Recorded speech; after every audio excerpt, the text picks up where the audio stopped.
Halo semuanya, Tachahao. Hari ini kita akan melanjutkan materi kita dari video yang sebelumnya ya. Di mana video sebelumnya kita sudah membahas dua hari raya yang paling besar dalam tradisi Tionghoa ya.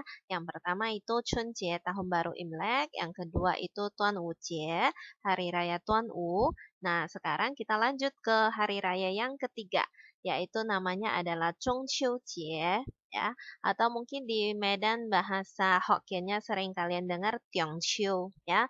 Tiongqiu itu adalah Zhongqiu dalam bahasa Mandarinnya ya. Jadi ini ada di buku jilid 3 kita, buku diktat kita jilid 3 di pelajaran kelima ya. Makanya di sini judul babnya Ti Wu Ke, pelajaran kelima Zhongqiu Jie. Kemudian di dalam kurungnya ada kata I1. Jadi artinya ini adalah bagian pertamanya. Karena mungkin yang mau kita bahas agak banyak, maka saya pisahkan menjadi dua bagian. Sama seperti video-video yang sebelumnya juga. Oke, jadi kalau kita bercerita tentang Zhongqiu Jie, tentang Hari Raya Zhongqiu, ada beberapa tradisi yang saya yakin kalian pasti sudah tahu gitu. Karena di Medan kebanyakan kan gak makan pun nampak ada dijual atau apa. Pokoknya kan seharusnya kalian pernah melihatnya ya. Terutama jenis makanan yang dibawain. Sebentar saya nyalakan pointernya dulu. Nah, kalau kalian lihat bentuk makanan ini ya, dia di dalamnya ada berisi bulat-bulat ini ya kan. Ini adalah kuning telur asin gitu. Jadi bentuknya seperti bulan. Ketika dipotong di dalamnya ada bulan purnama ya. Maka ini nama dari kuenya ini namanya adalah Yueping atau kue bulan. Yue itu artinya bulan. Ketika kita belajar tanggal, kita ada belajar Yue ya. Yue itu artinya bulan, Ping itu artinya kue. Jadi Yueping itu artinya kue bulan. Nah, kue bulan atau bahasa Inggrisnya mooncake gitu. Jadi Chongqiujie itu dia itu tradisinya adalah memakan makanan ini, kue bulan, yueping ya. Terus biasanya sekeluarga akan berkumpul bersama-sama. Di sini ada gambarnya ya kan. Sekeluarga akan berkumpul bersama-sama, kemudian sambil menikmati pemandangan bulan, kemudian makan kue bulan. Terus nampak di depan bulan ini ada seorang dewi ya kan. Nah, terus Dewi ini siapa? Nah, kalau mungkin kalian yang pernah nonton film Si Ci, Perjalanan Menuju ke Barat, film Sun Gokong, Sun Wukong, ya kan? Itu pasti tahu, oh itu Dewi Bulan, ya. Dewi Bulan itu namanya Chang'e. Jadi cerita Chang'e ini cerita legendanya ada berkaitan dengan Zhongqiu Jie, dengan Hari Raya Zhongqiu, ya. Jadi Hari Raya Zhongqiu ada beberapa cerita rakyat ya ataupun cerita sejarah yang ada berhubungan dengan hari raya ini. Jadi kebanyakan dari makanan yang tercipta atau dari hari raya yang dirayakan itu biasanya ada cerita rakyat atau cerita sejarahnya. Nah, seperti kemarin yang tahun baru Imlek itu kenapa ada angpau, kenapa pakai baju merah, ya kan? Kenapa semuanya mesti merah-merah gitu. Itu ada hubungannya dengan cerita rakyat tentang monster Nian Shou, ya kan? Monster tahun gitu. Nah, kemudian kalau hari raya Tuan U, kenapa ada tradisi memakan bakcang atau memakan congzi gitu. Kenapa ada lomba perahu naga atau ada minum arak apa Xionghuang gitu dan sebagainya, itu ceritanya ada berhubungan dengan cerita sejarah tentang Xuan ya. Jadi sama juga dengan ini sama dengan Tuan Ucie ataupun Chunjie, Zhongqiujie yang mau kita bahas hari ini dia juga ada berhubungan dengan cerita tradisional ya, mau dia itu cerita sejarah ataupun cerita rakyat atau cerita legenda ya. Jadi Zhongqiujie itu terjadinya di 8月15. 8月15, tanggal berapa yo? Kemarin kita sudah belajar gimana cara menyebutkan penanggalan dalam kalender lunar kan? Nongli 8月15, Nongli kalender lunar 8月. Pa itu berapa? 8月15 itu bulan 8 tanggal 15. Nah, jadi dia terjadi di bulan 8 tanggal 15 kalender lunar. Makanya di hari itu adalah hari bulan purnama. Jadi tanggal 15, biasanya tanggal 14, 15, 16 itu bulannya pasti bulan purnama. Maka di dalam budaya Tionghoa kebanyakan menyukai bentuk lingkaran bulat atau lingkaran. Sehingga hari rayanya kebanyakan terjadi di tanggal 15. Nah, jadi menunjukkan bulannya bulat gitu. Karena dia ada berhubungan dengan kosakata yang kita pelajari di bab 1 jilid 3 ya. Mungkin videonya belum sempat saya buat, nanti kalau ada nanti menyusul ya. Jadi di situ ada satu kosakata kita bahas di sana adalah tuanyuan. Tuanyuan itu artinya berkumpul kembali atau berkumpul reuni gitu ya. Jadi tuanyuan itu kata keduanya yuan itu artinya adalah bulat atau lingkaran. Nah, jadi kalau menurut tradisi Tionghoa itu meja makan, kalau kalian perhatikan meja makan orang zaman dulu ya, dia bentuknya itu mesti bentuk lingkaran atau oval. Nah, itu menunjukkan apa? Artinya tidak ada putusnya. Jadi terus nyambung gitu. Terus dia mengambil kata dari kata tuanyuan yang artinya berkumpul bersama gitu. Itu di sana ada kata bulatnya. Jadi makanya suka dengan gambar lingkaran. Sehingga kalau kalian perhatikan banyak hari raya itu kebanyakan dia menggunakan tanggal 15 kalender lunar karena bulan itu bulan purnama berarti sempurna. Artinya tidak tidak apa ya, tidak ada habisnya gitu kan. Lingkaran itu kan berulang-ulang gitu dan tidak dan bentuknya sempurna gitu. Jadi dia menggunakan dengan kata tuangen itu yang artinya berkumpul kembali atau berkumpul bersama ya. Oke, nah sekarang kita akan masuk ke pembahasan tentang hari raya Chungcheong ya. Ini hanya gambar ilustrasi supaya kalian ada gambaran dulu. Jadi hari raya Chungcheong itu terjadi di bulan 8 tanggal 15 ya. Oke, pembahasannya akan kita lanjut ke slide yang berikutnya. Oke, nah di sini akan kita bahas yang pertama dulu. Kalau kita berbicara tentang Chongqiujie, tentang hari raya Chongqiu, biasanya akan muncul tentang cerita legenda ini. Yaitu cerita legenda ini Dewi Bulan, Chang'e. Ini tulisan Chang'e ya, Chang'e. Jadi siapakah Chang'e ini? Ya kan, Chang'e ini dia adalah seorang yang sangat cantik gitu, dari gambarnya aja nampak sangat cantik ya. Nah, cerita Chang'e ini adalah cerita legenda. Jadi kalau dibilang cerita legenda ya mungkin ada yang tidak masuk di akal gitu ya. Jadi ya kalian anggaplah sebagai dongeng ya. Oke. Jadi Chang'e ini kalau ketika kita berbicara tentang Chongqiujie biasanya akan dikaitkan dengan cerita tradisional, cerita legenda Chang'e Penyue. Artinya Chang'e itu terbang menuju ke bulan. Nah, jadi kenapa dia bisa tinggal di bulan gitu ya. Jadi ceritanya seperti ini. Chang'e itu mempunyai seorang suami bernama Hou Yi. Ah, di sinilah gambar ilustrasinya ya. Nih, si cowok inilah namanya Hou Yi ya. Jadi Hou Yi ini dia adalah seorang yang sangat kuat dan sangat jago memanah. Jadi katanya ketika bumi barusan terbentuk gitu, tiba-tiba suatu saat di bumi ini muncul 10 matahari. Nah, jadi tiba-tiba aja di langitnya itu muncul 10 matahari. Ada yang mengatakan biasanya sih 10 matahari itu adalah bersaudara, 10 bersaudara. Jadi mereka itu biasanya giliran. Jadi si A naik dulu, nanti besoknya si B, si C gitu. Jadi giliran 10 bersaudara itu, 10 matahari itu. Tapi karena mereka merasa tiap hari giliran gitu kayaknya membosankan gitu. Jadi mereka nakal, gak mengikuti peraturan. Tiba-tiba 10 bersaudara itu sama-sama muncul gitu. Sehingga di langit pada saat itu menjadi ada 10 matahari. Nah gitu. Jadi ketika ada 10 matahari secara bersama-sama di langit, cuacanya itu sangat luar biasa panas. Bumi ini kayak terbakar, makanannya semua apa tanaman itu semuanya rusak gitu ya. Rumah-rumah terbakar, tanah pun berubah menjadi lautan api gitu. Sehingga kehidupan masyarakat saat itu serasa udah mau kiamat gitu, udah gak bisa bertahan hidup lagi karena luar biasa panas.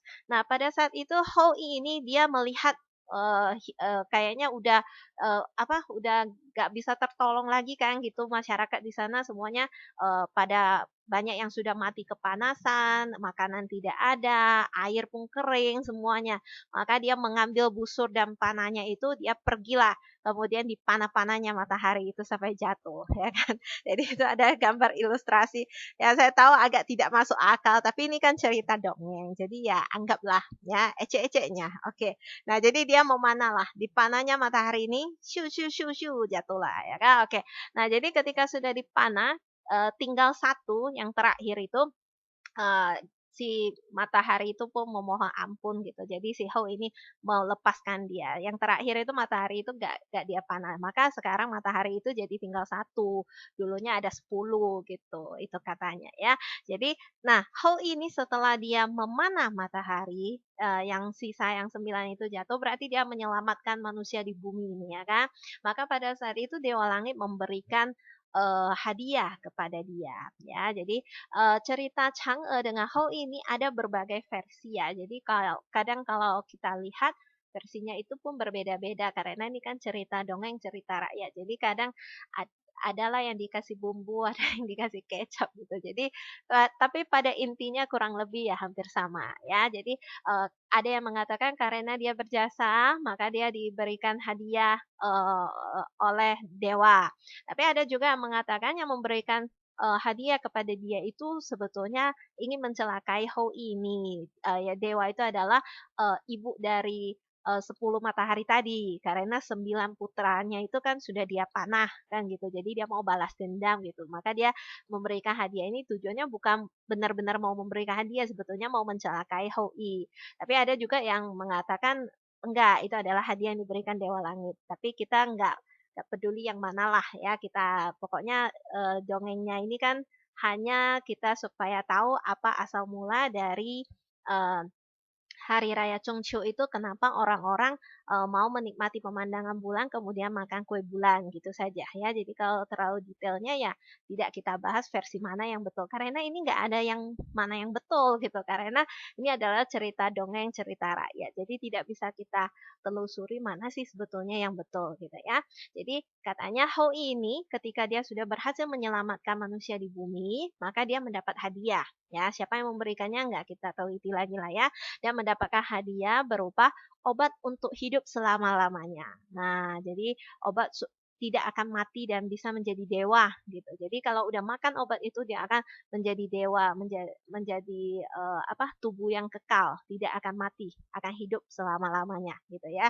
Jadi Hou ini membawa obat itu pulanglah ke rumahnya. Nah, Hou itu mempunyai seorang istri yang sangat cantik, itulah yang bernama Chang'e tadi.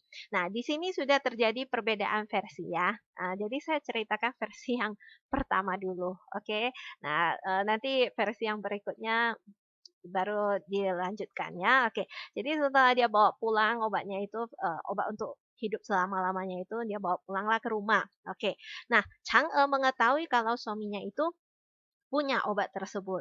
Nah, tapi pada saat itu ya dia juga turut senang lah ya suaminya bisa mendapat obat itu. Tapi obat itu hanya satu butir, satu pil aja. Jadi kalau, suaminya udah makan obat itu berarti ya mereka harus berpisah gitu dia. Jadi maka si Hou ini pun belum berani makan gitu. Dia belum, maulah makan obatnya. Jadi dia hanya menyimpannya di tempat yang tersembunyi gitu.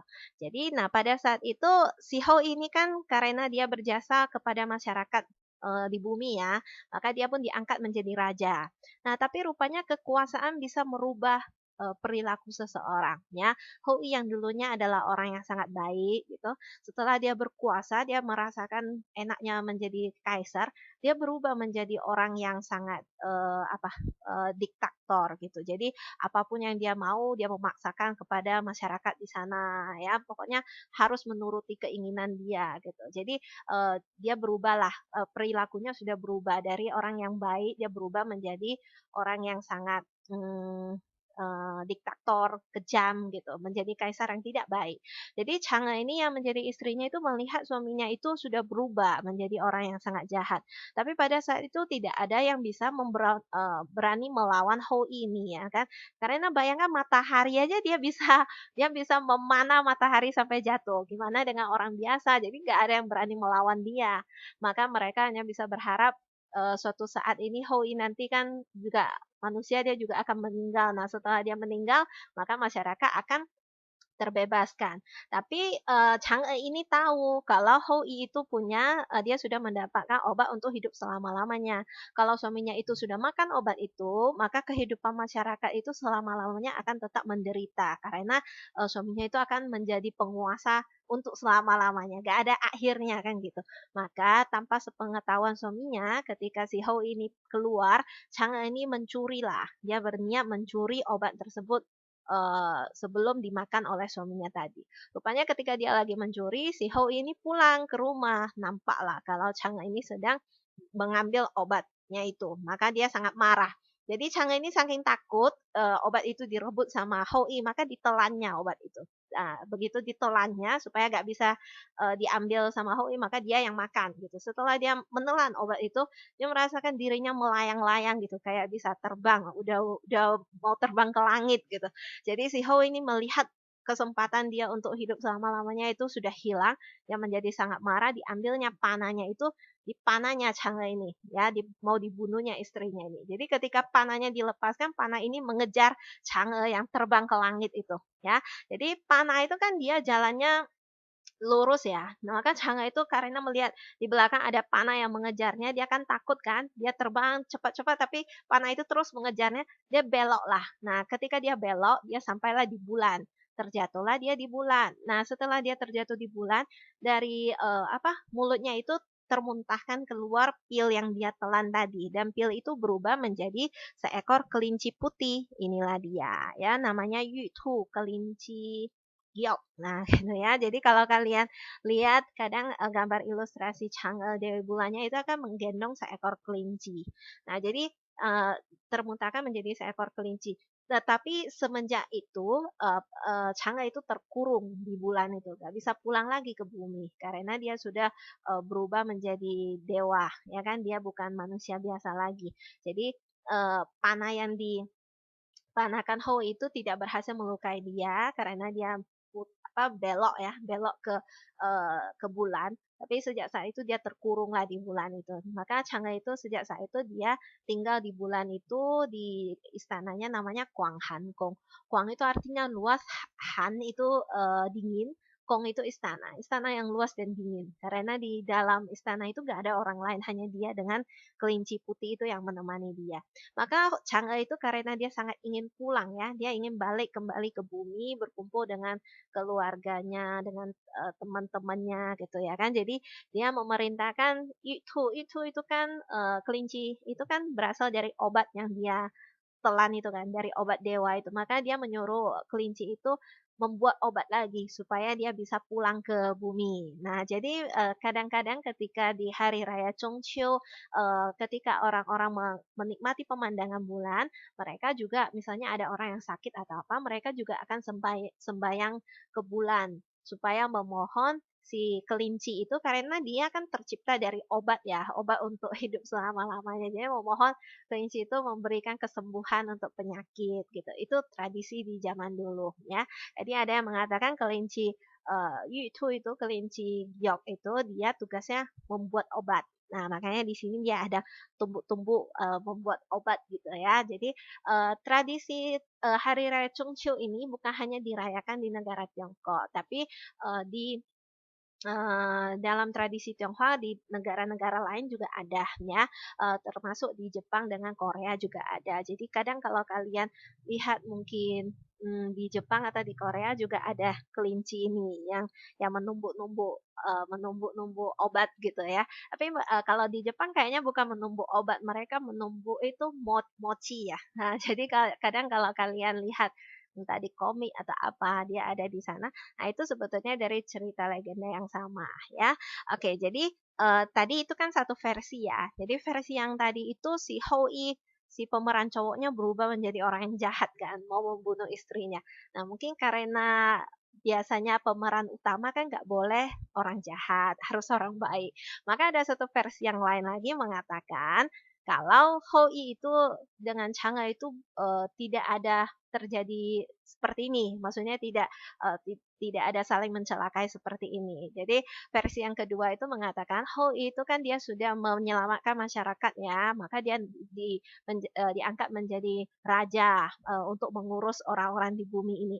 Ini membuat seorang dari desa mereka yang juga sangat jago memanah, temannya Hou-i bernama Peng Meng. Jadi Pengmeng ini dia dengan Hoi itu tetangga gitu, teman satu desa gitu. Mereka berdua itu sama-sama sangat jago memanah ya. Tetapi Hoi ini karena dia berhasil memanah matahari, maka dia menjadi orang yang terkenal. Udah gitu istrinya cantik, dia jadi orang yang dihormati gitu. Jadi Pengmeng ini menjadi sangat iri dengan Hoi ini karena dia merasa kamu bisa mana, saya juga bisa mana. Kenapa kamu bisa terkenal, saya kok bukan siapa-siapa gitu. Saya kok tidak terkenal gitu. Jadi dia sangat iri dengan Hou-i ini. Nah, tadi kan di cerita yang kedua ini tadi ada yang mengatakan kalau matahari itu kan sebetulnya dia adalah anak dari dewa itu ya, namanya si si Wangmu. Ada yang menyebutkan namanya si Wangmu gitu. Jadi ada dewa itu dia punya 10 anak. Nah, 10 anak itulah yang menjadi matahari yang tiap hari harusnya giliran. Tapi karena anak-anaknya itu tidak mengikuti aturan, nakal mereka, akhirnya 9 anaknya itu terbunuh oleh Hou-i ini ya. Jadi ini si ibunya ini si Wangmu ini sangat menaruh dendam dengan Hou-i ini.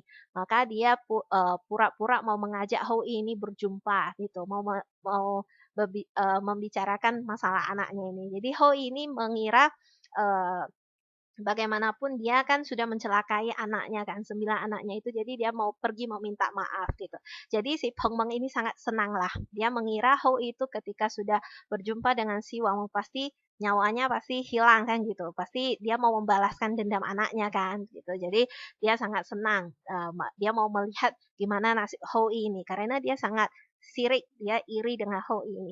Tapi rupanya setelah pergi menjumpai si Wangmu tadi, si Wangmu itu tidak menjatuhkan hukuman, malah memberikan sebuah pil untuk hidup selama-lamanya kepada Hou-i ya.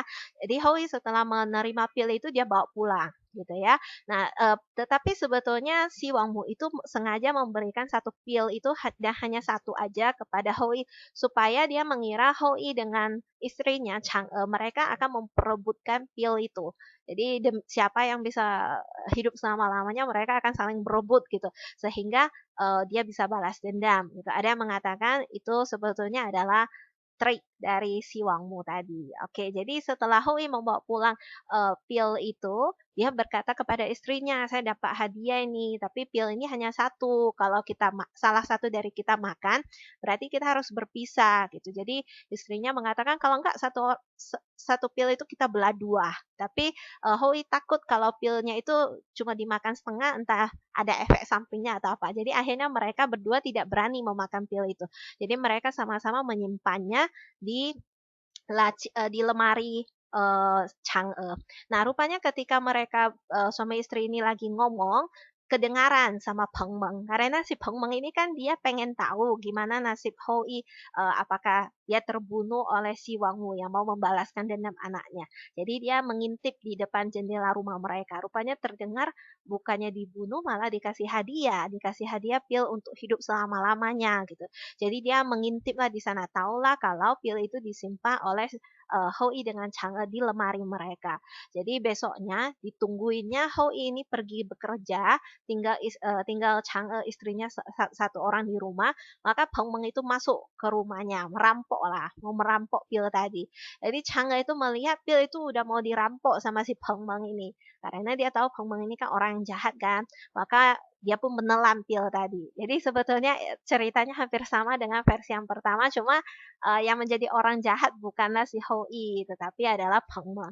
Jadi supaya Peng Meng itu tidak bisa memakan pil tadi, Chang'e itu pun menelan pilnya itu, kemudian dia berubah menjadi dewi terbang ke langit ya. Tetapi karena dia udah terbang ke langit, tapi sebetulnya Chang'e itu tidak mau berpisah dengan suaminya, ya tidak mau berpisah dengan Hou-i. Jadi dia tidak mau tinggal ke istana langit. Nah, dia memilih tinggal di bulan karena bulan itu setiap hari bisa melihat manusia di bumi. Kan ketika malam bulan itu muncul, setiap hari bisa nampak. Kalau di istana langit jauh gitu. Jadi dia memilih tinggal di tempat yang paling dekat dengan bumi supaya setiap hari bisa melihat suaminya. Nah, malam harinya ketika Hoi itu pulang, nampak istrinya tidak ada, ya kan?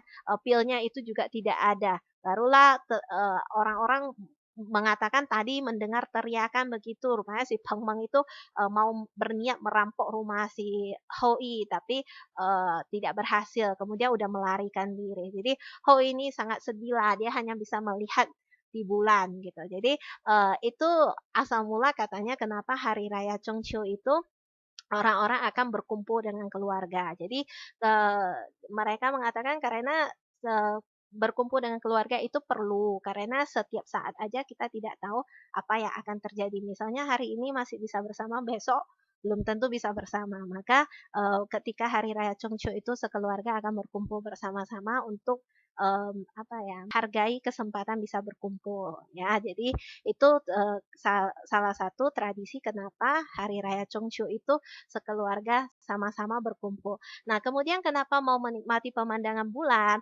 Nah, dari versi yang pertama mengatakan masyarakat di bumi ini sangat berterima kasih kepada Chang'e karena kalau tidak ada dia yang merelakan dia yang makan kemudian menjadi dewa, maka si raja yang jahat, Hou yang jahat akan berkuasa di bumi selama-lamanya. Jadi mereka kehidupannya ya tetap akan sangat menderita. Jadi supaya berterima kasih kepada Chang'e, setiap hari raya Chongqiu bulan 8 tanggal 15, orang-orang akan makan kue bulan sambil menikmati pemandangan bulan supaya Chang'e itu jangan terlalu kesepian karena dia hanya sendiri di bulan itu, ya kan? Nah, ada orang-orang di bumi ini yang mengenang jasa-jasanya. Itu kalau versi yang pertama. Kalau versi yang kedua sih mengatakan Hou-i itu karena dia sangat rindu dengan Chang'e, rindu dengan istrinya, tapi Chang'e itu sudah menjadi dewi di bulan, jadi dia hanya bisa melihat dia dari bumi. Nah, jadi tradisi ini juga diturunkan ke keturunan-keturunan berikutnya. Jadi sebetulnya inti dari menikmati pemandangan bulan bersama dengan keluarga adalah supaya menghargai kesempatan untuk berkumpul dengan keluarga, ya. Nah, jadi itu adalah cerita tentang Jie, hari raya Chongqiu ya. Nah, tapi ini cerita dongeng ya, karena astronot sudah pergi ke bulan toh di sana mereka tidak berhasil menemukan Chang'e. Entah apakah Chang'e itu dia merasa malu, dia bersembunyi, kurang tahu lah ya. Tapi ketika astronot sudah pergi ke sana nampak tidak ada Chang'e ya.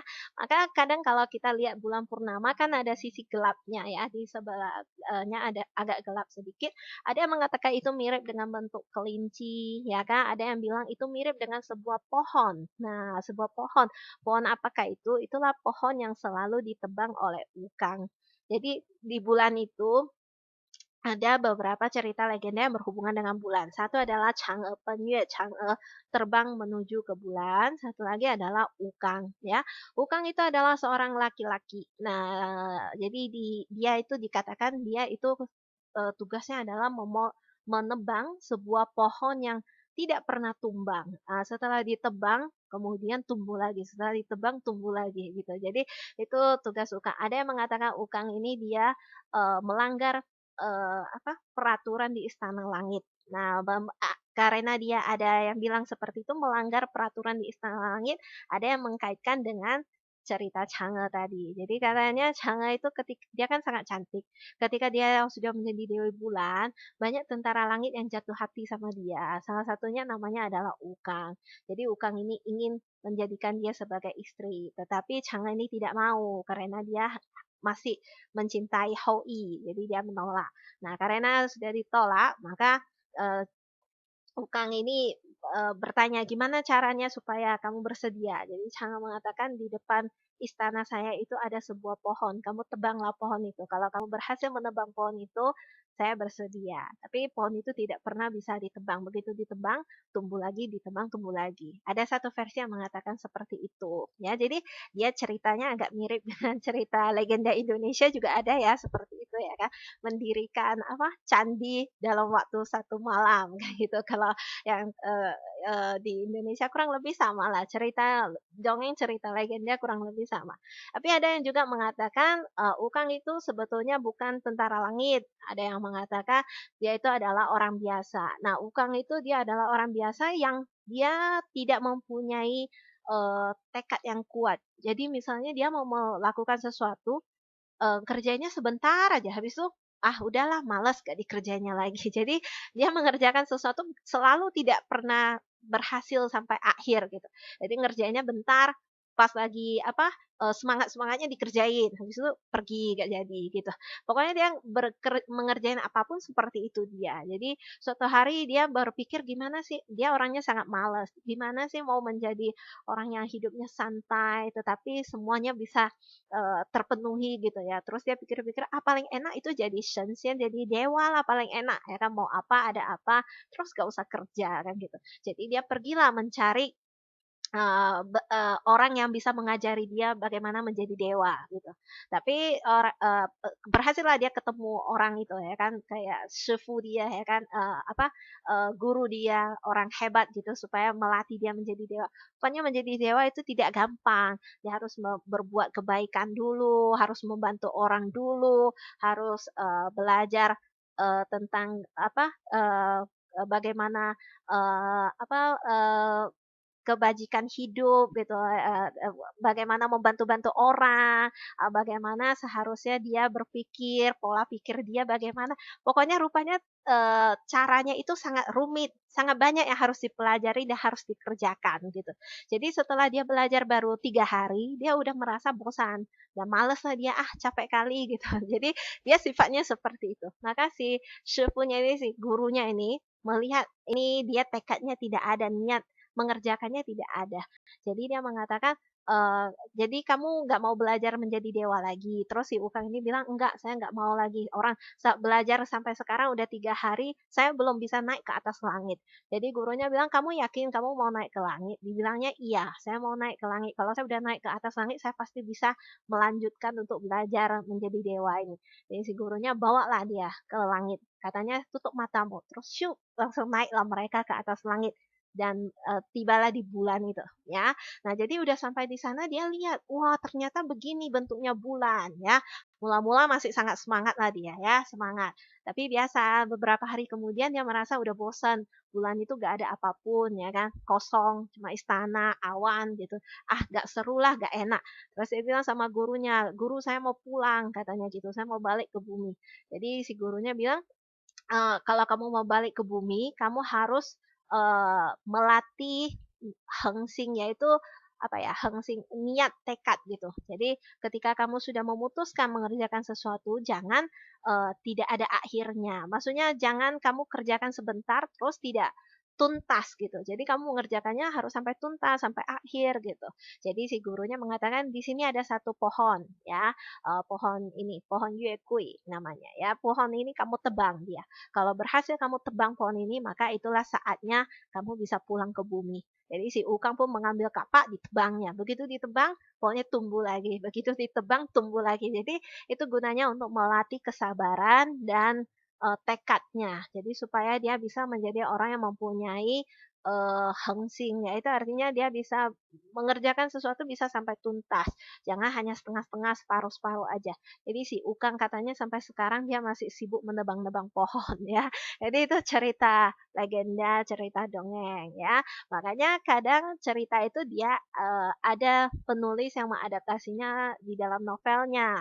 Kalau kalian nonton film Su Wukong, di situ ada, siluman babi yang namanya Chu Paci atau diterjemahkan Pi Patkai ya. Dia kan jatuh cinta sama Chang'e itu kan, tetapi Chang'e itu kan tidak menghiraukan dia, rupanya asik dia ganggu-ganggu, Chang'e itu marah, dia melapor kepada Kaisar Langit menghukum Chu Paci ini, menghukum siluman babi ini, reinkarnasi berapa puluh kali kan ada kan, nah itu. Jadi itu dia juga ada mengambil cerita rakyat dari legenda yang berhubungan dengan bulan nih, yaitu, Chang'e ya. Jadi ini adalah cerita tradisional ya, cerita legenda.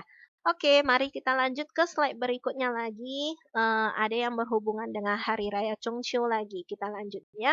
Oke, yang kedua ini, berhubungan dengan kue bulan, Yueping ya. Jadi tadi kita ada melihat, ada kue namanya kue bulan, Yueping. Kenapa, ada makan kue bulan itu ketika hari raya Chongqiu? Ini ada berhubungan dengan cerita sejarahnya ya. Jadi, itu diwajibkan sebagai makanan wajib ketika hari raya Chongqiu setelah dinasti Ming ya. Kaisar pertama dinasti Ming itu bernama Chu Yuanzhang. Nah, itu gambar ilustrasinya ya, Chu Yuanzhang.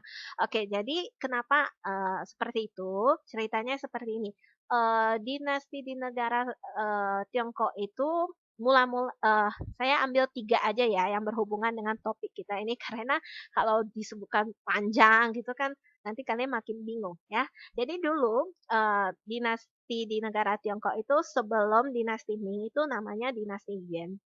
Nah, sebelum dinasti Yuan itu namanya dinasti Song.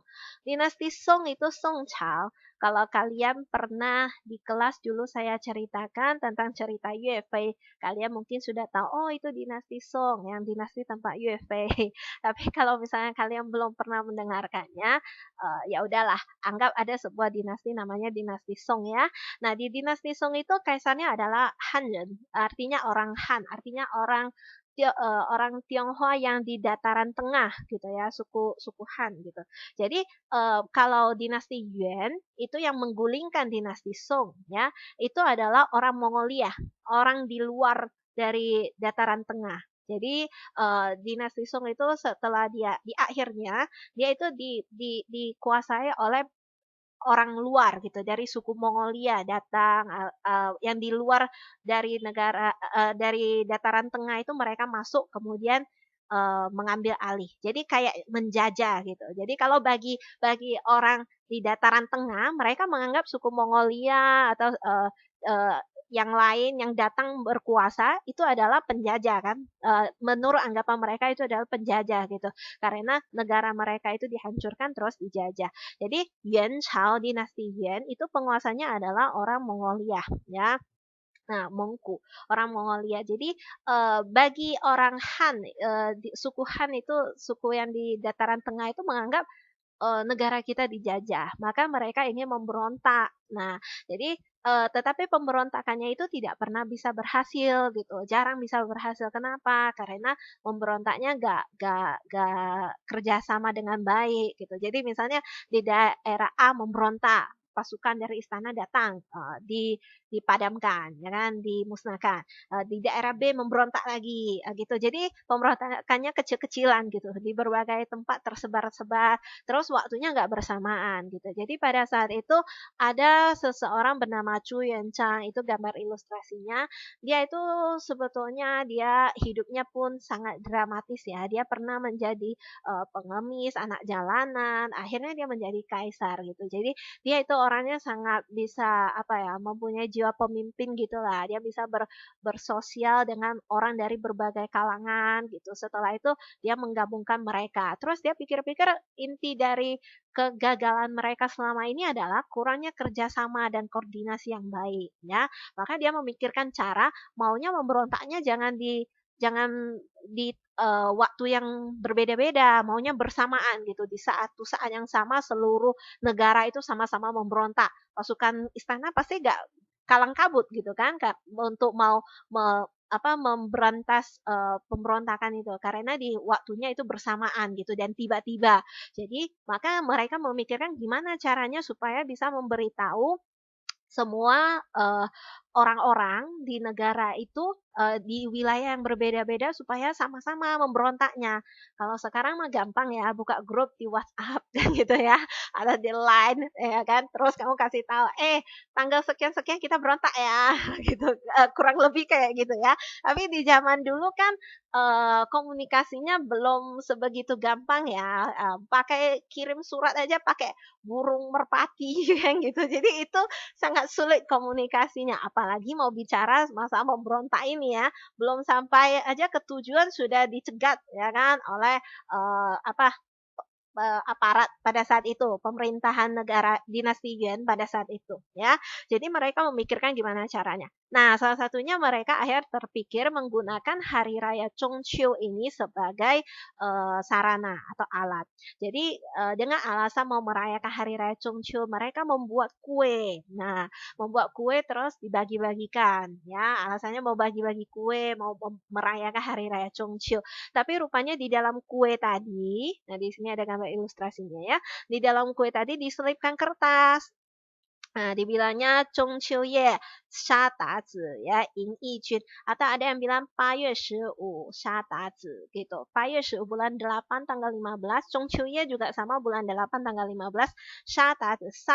Sha itu artinya membunuh. Sha Da Zi itu panggilan untuk orang-orang Mongolia. Nah, gitu. Jadi dulu menyebut mereka itu Da Zi, tapi itu bukan panggilan yang baik ya. Jadi karena mereka kan dulunya musuhan kan gitu ya, mereka menganggap penjajah, nggak mungkin dikasih istilah yang artinya baik-baik gitu. Jadi di sini disebutnya tanggal bulan 8 tanggal 15 atau di hari hari Chongqiu itu, di malam Chongqiu itu sama-sama membunuh penjajah, membunuh suku Mongolia. Berarti artinya mau menggulingkan dinasti Yuan ya. Nah, kemudian dengan alasan mau bagi-bagi kue itu, mereka bagi-bagilah ke seluruh pelosok-pelosok yang tempat ada komplotan mereka itu, ya kan, dibagi-bagi. Jadi ketika mereka makan dicek misalnya sama polisi pada saat itu ya, dicek, oh kue, oke, boleh diizinkan masuk. Tapi mereka tidak tahu kalau di dalam kue itu rupanya ada pesan rahasianya. Jadi ketika sudah dibuka, nampaklah di situ, oh ternyata tanggalnya itu adalah bulan 8 tanggal 15 di malam harinya. Maka ketika di malam hari bulan 8 tanggal 15 seluruh negara pada saat itu seluruh wilayah di negara pada saat itu sama-sama memberontak. Jadi dinasti Yuan pemerintahannya itu kalang kabut, mau memberantas pemberontakannya kok tiba-tiba memberontak gitu ya kan. Jadi kalang kabut akhirnya berhasillah digulingkan pemerintahan dinasti Yuan ya. Menjadi Ming Chao ya, dinasti Ming ya. Kaisar pertama dinasti Ming adalah Chu Yuanzhang karena dialah yang berhasil memimpin pemberontakan tadi. Maka dia diangkat menjadi kaisar pertamanya. Jadi setelah dia naik tahta untuk memperingati keberhasilan mereka memberontak, dia yang menentukan kalau setiap hari raya Chongqiu itu harus makan kue bulan atau yueping. Tapi tentunya sekarang di dalamnya tidak ada isi surat. Tidak ada isi surat lagi, tetapi di dalamnya adalah isi kacang berbagai jenis rasa lah, ada berbagai variasinya ya kan, ada yang kacang hitam, ada yang kacang yang kuning lian rong bahasa Indonesia biji teratai ya, biji teratai, ada yang tosa ya, terus pokoknya berbagai jenis rasa lah. Bahkan sekarang dia itu ada kue bulan yang pakai puding ya kan, yang bukan bukan pakai kue lagi tapi dia itu puding cuma cetakannya aja bentuknya kue bulan, atau ada yang pingpi yang kulitnya itu macam kulit mochi gitu. Pokoknya berbagai jenis rasa sekarang sudah dimodifikasi supaya lebih cocok dengan selera orang zaman sekarang ya. Jadi itulah asal mula kenapa ketika hari raya Chongqiu ada makan yueping, ada makan kue bulan. Sejarahnya adalah dari ini masa pemerintahan Chu Yuanzhang ya. Oke, nah kurang lebih saya rasa itulah dia legenda yang berhubungan dengan Hari Raya Chongqiu ya. Tadi sudah kita bahas beberapa cerita legenda dan cerita sejarahnya. Nah, sekarang di sini kita akan masuk ke kosakata kita. Jadi, di video kedua nanti ada dialog ya, sehingga di sini kita bahas dulu kosakata yang berhubungan dengan Hari Raya Chongqiu. Oke, kita lihat sama-sama. Saya bantu bacakan aja dulu, nanti artinya baru kita jelaskan ya. Yang pertama, Wan Hui. Wan Hui. Wan Hui. Lanjut yang kedua, Shang Yue. Shang Yue. Shang Yue. Oke, yang ketiga, Yue Bing. Yue Bing. Yue Bing. Yang keempat, Bu Zhi. Bu Zhi. Bu Zhi. Selanjutnya, Wen Ren Ya Shi. Wen Ren Ya Shi. Wen Ren Ya Shi. Berikutnya, Yin Shi Zuo Dui. 吟诗作对，吟诗作对. Selanjutnya lagi, 必须, 必须, 必须. Lanjut, 努力, 努力, 努力. Berikutnya, 猜, 猜, 猜. Lanjut lagi, 迷, 迷, 迷. Oke, selanjutnya, 怪不得, 怪不得, 怪不得. Yang terakhir, 参加, 参加, 参加. Oke, kita lihat artinya bersama-sama ya. Yang pertama, wan hui. Wan itu dari kata wansang ya. Hui itu perkumpulan. Perkumpulan malam hari berarti pesta ya. Pesta di malam hari itu wan hui. Oke. Shang yue. Shang itu menikmati. Yue itu bulan. Menikmati pemandangan bulan. Itu shang yue ya. Yue ping. Yue itu bulan. Ping itu kue. Jadi yue ping itu kue bulan. Tidak ada masalah ya. Di sini ada gambarnya itu, ada orang lagi, dua orang lagi makan kue bulan ya. Oke, udah tahu lah ya. Kue bulan bentuknya seperti apa. Puce tidak hanya, tidak ada masalah. Wan yuan ya shi, wan itu artinya sastra, tulisan. Yuan itu orang, ya itu anggun. Shi itu tokoh. Tokoh yang tahu bahasa dan anggun tutur bahasanya. Berarti cendekiawan atau orang-orang yang terpelajar. Itu artinya wen yuan ya shi. Ya. Yin shi zuo dui itu artinya membuat puisi, membuat pantun gitu ya. Membaca puisi, membuat pantun, membuat syair. Itulah yin shi zuo dui. Bishu artinya wajib. Nuling itu giat, tekun, rajin gitu ya. Cai itu menebak, mi itu tebakan. Jadi kalau saya gabung cai mi menebak tebakan ya. Kuai bute, kuai itu artinya aneh, pu itu tidak. Jadi tidak aneh, tidak mengherankan atau pantesan itu kuai bute ya. Oke. Chanjia itu artinya mengikuti dan berpartisipasi. Tidak ada masalah ya. Kosakata di bab ini agak simple, agak sedikit dibandingkan dengan bab-bab yang sebelumnya ya. Oke, kita lanjut berikutnya. Nah, di sini nampak gambar ilustrasinya ini kue bulannya, Yeping. Oke. Nah, jadi bahan kita untuk video yang Chongqiujie yang pertama ini sudah selesai. Selanjutnya nanti akan lanjut ke video yang kedua, ya. Tapi sebelum lanjut ke video yang kedua, itu bisa kalian kembali ke grup WhatsApp dulu. Nanti saya akan memberikan instruksi apa aja yang harus kalian kerjakan di rumah, apa kira-kira tugas kalian gitu ya. Di video yang kedua nanti kita akan membahas sebuah dialog yang berhubungan dengan Hari Raya Chongqiu ya. Jadi di dalam dialognya itu akan diceritakan kira-kira gimana suasana ketika Hari Raya Chongqiu ya. Jadi di Hari Raya Chongqiu itu selain berkumpul bersama dengan keluarga, menikmati pemandangan bulan, makan kue bulan, ada satu lagi adalah teni yaitu tebakan lampion gitu, cai teni ya, menebak tebakan lampion ya. Atau anak-anak ada yang main huaten. Huaten itu artinya lampion yang bervariasi. Nah, di sini ada contohnya nih, si anaknya itu kan di situ ada lampionnya ada bentuknya angsa lah, bunga matahari lah, apalah, bebek lah, ya kan. Nah, itu contoh huaten ya. Jadi kalau bulan 8 tanggal 15 biasanya anak-anak kecil itu akan main lampion ya. Kalau dulu, kalau sekarang kayaknya nggak ada lagi sih. Ketika saya masih kecil dulu masih ada. Ketika bulan 8 tanggal 15 sering ada orang-orang jualan lampion gitu. Jadi dulu kalau ada lampion, wah main kayaknya udah heboh lah, udah seneng kali gitu. Lampionnya pakai baterai gitu. Tapi kayaknya saya lihat sekarang anak-anak sekarang nggak hobi lagi main kayak gitu, maunya main gadget ya kan. Oke, jadi itu udah perubahan lah ya. Oke, tapi menurut tradisinya ada seperti itu dia. Oke, nah jadi kita akan lanjut ke video yang berikutnya. Sekian dulu, terima kasih sudah menonton. Sampai jumpa semuanya.